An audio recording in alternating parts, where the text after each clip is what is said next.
Let's just have a look at what he exactly means here. So, number one, people with COVID won't have to self-isolate for 10 days. Number two, the requirement to take a lateral flow test on days 5 and 6 after infection will be scrapped. 3, masks will no longer be required in medical facilities like hospitals, GP surgeries. That's quite a big one. Number 4, let's have a look at this. Councils will no longer have the power to request masks in schools. Again, another big one. And 5, voluntary COVID passes for venues will be withdrawn completely. I can't really think of any other rules. I mean, unless you're talking about individual companies saying, hang on, we would like you to wear a mask, or transport systems where they say, if you're on our train, you should wear one. Susie, that looks to me like the whole lot's gone. It does pretty much look like that. And, you know, if this is the right thing to do, then great. But unfortunately, Boris Johnson announced it on the same day when he's dealing or trying to divert from lots of other political problems. So if it's the right thing, people are still going to be sceptical about it because of when and how it was announced, which is not ideal, really. And right at the start of this pandemic, everyone's, you know, we've had so many times, so many front pages that have said, it's all over, hooray, Freedom Day, freedom. How many Freedom Days have we had now? They're right at the start. The scientists said pandemics are a 5-year war. We're only 2.5 years in. Well, I mean, at the start, let's be honest here. How long did we think it would last? I'm going to admit 6 weeks. What about you? You thought it was going to be till your birthday at one point? Yeah, because it was March the 23rd. That's right. And yeah. My birthday's in May. Yeah, I remember 6 weeks. That.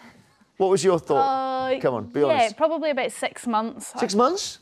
I thought, yeah, within a year. That's what I thought. Go on. Well, we were told 3 weeks to flatten the curve, and now 2 years in, they've flattened the economy. So is he right, then, to scrap the regulations? Yes, I think he is. And we should celebrate this, I think, in the way we should celebrate the ending of a war. We're not, by the way, leading the world. Sweden went a day ahead, completely scrapped everything yesterday.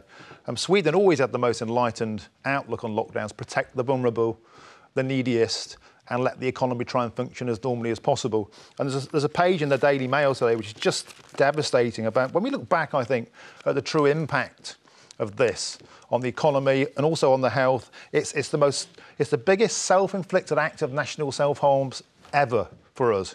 Look at this.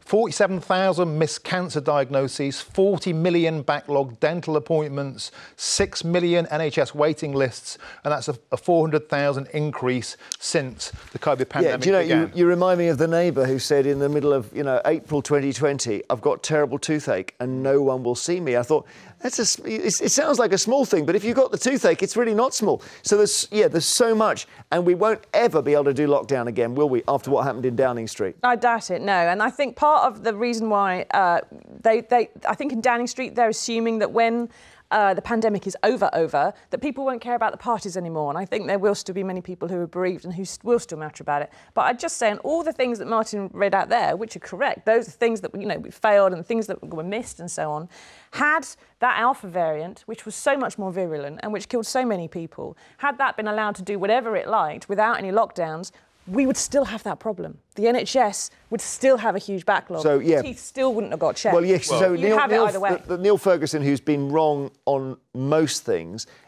he's the professor, the disease modeller, at the start said with no lockdowns you'll lose 500,000 people. He may have been right on that, Martin. I think we've entered a phase of the expert became the doom monger, and how many of those worst case scenarios came to pass? The answer is very few. In fact, with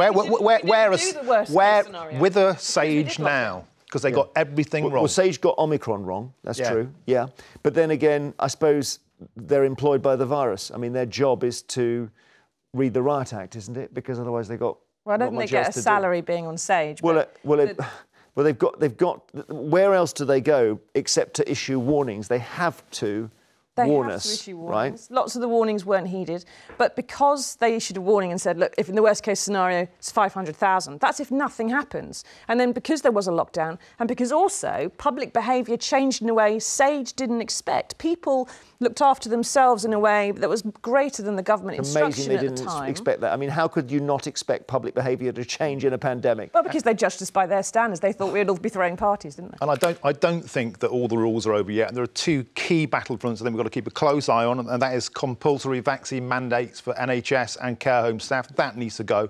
And secondly, the enforced vaccination of children. And I think we'll see the school unions making a lot of noise about this. We do not need to be vaccinating children. There's no evidence to support it. Hang on, I thought we were only out of this because of the vaccine. What about the 1 in 5 children who of, get long COVID, Martin? In terms of risk to healthy children in the UK, I think 1 in 5 children get long COVID. 12 children have died in the UK. All of them had serious underlying health conditions. Where you don't die, right? Where you get an immune system problem like dying at home of cancer, dying at home of heart disease, having your teeth rot because we're told to stay home, protect the NHS, save lives, and all we're doing is killing our... But But Martin, why be against the vaccine? It's got us out of this, hasn't it? The vaccine. But then why be against children having it? Because the JCVI themselves said we do not they were 50-50 on it. We do not need to vaccinate children. The same happened in America, and that's the point where the government and the politicians and the media stopped following the science because it was ideology, not factually backed up. Susie?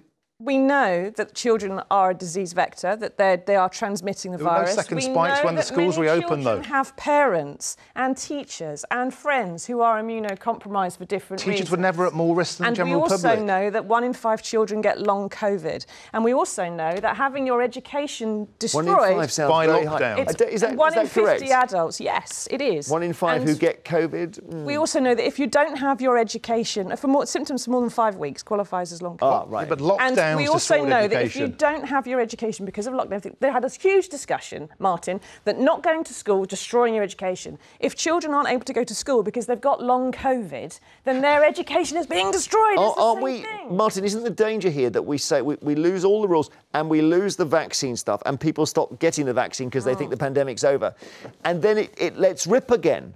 But there's a sound argument to say that the Omicron is now taken the path of becoming a weaker, less virulent, far less deadly version. Why is it weaker?